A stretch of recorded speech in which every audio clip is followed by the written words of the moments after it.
Click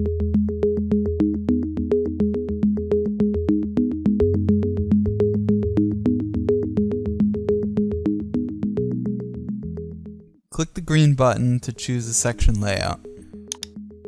From the menu on the left side, choose Contact Form. Choose any layout that you like and confirm.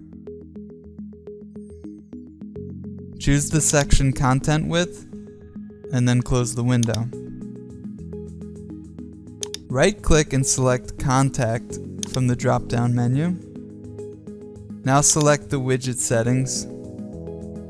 Write your email in the first input field in the left corner. If you want, you can fill notifications as well.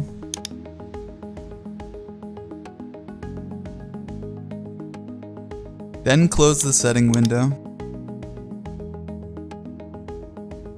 Save your changes, and your contact form is ready for use.